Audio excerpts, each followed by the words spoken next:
Hey guys, welcome to the channel, or welcome back if that's the case. I won't bore you with any long intros, so let's just get right to it. Okay, so today I'm starting off with a super chunky yarn and a really big crochet hook.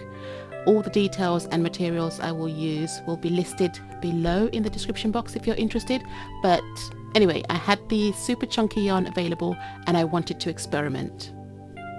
Well, actually I wanted to write a new pattern, and I prefer to do that on a larger scale because it's easy to see how the shapes are developing and if I'm headed in the right direction.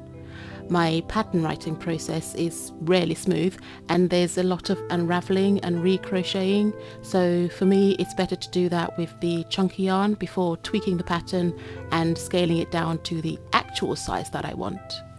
But for now, let's just keep going and see how this pans out, shall we? So I've been playing Turnip Boy Commits Tax Evasion lately. Well, actually, I got the game on the Switch when it first released, but only really got the time to sit down and actually play it just before Christmas. The characters are super cute and I really wanted to make my own Turnip Boy.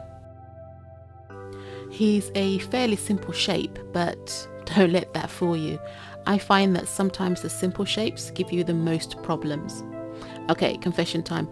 This took me longer than I'm willing to admit, but I think I got there in the end. I started off from the bottom as usual and made the two legs first before joining them together.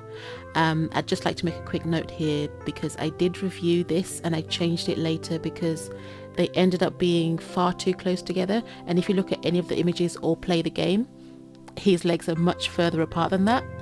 I mean, it's not like I didn't notice they were too close straight away. I did, but this is my process. I do a dry run normally, write down some notes and make the iterations rinse and repeat till I reach a point where I'm either happy with it or I give up, walk away and come back to it later.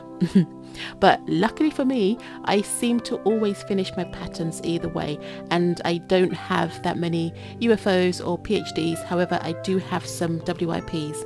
Well, not that many. I'd say it's more than 5, but definitely less than 10. Anyway, let's talk about the eyes.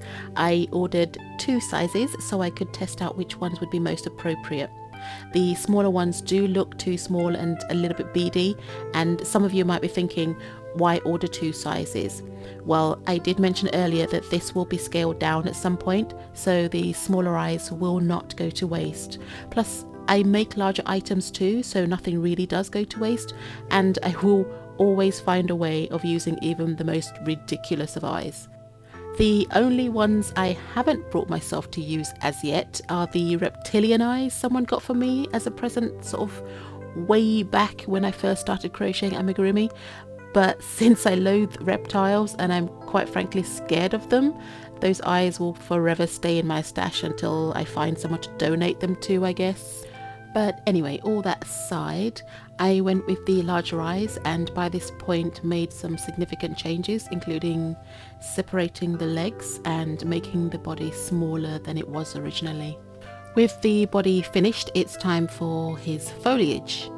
I'm using regular pipe cleaners as a base to stiffen the leaves and also to bend them into shape later on.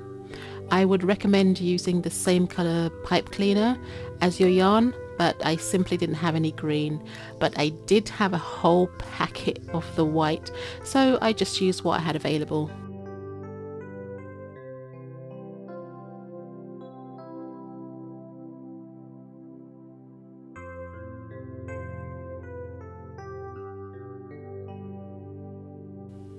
I did 2 types of leaves, 2 in the dark green yarn and 1 using the lime green yarn.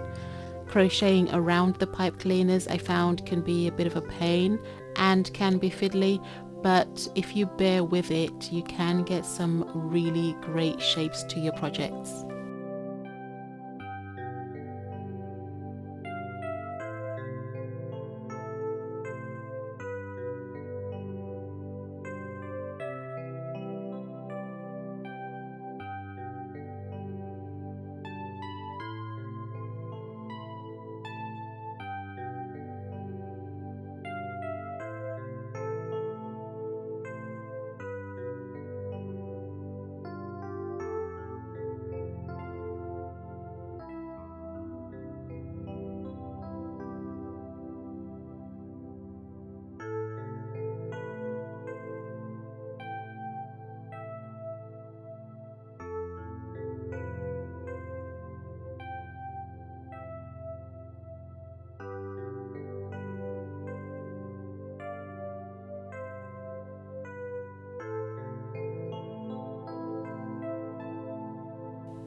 While you watch me crocheting away, I'd like to take the time to thank you for watching and ask that you like, share and even consider subscribing to the channel.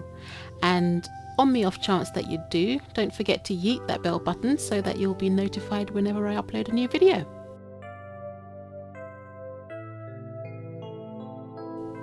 And with the composite parts complete, of which I did do the cheek highlights off camera as well as the little detailings, but it's time to assemble everything and roll the beauty shots.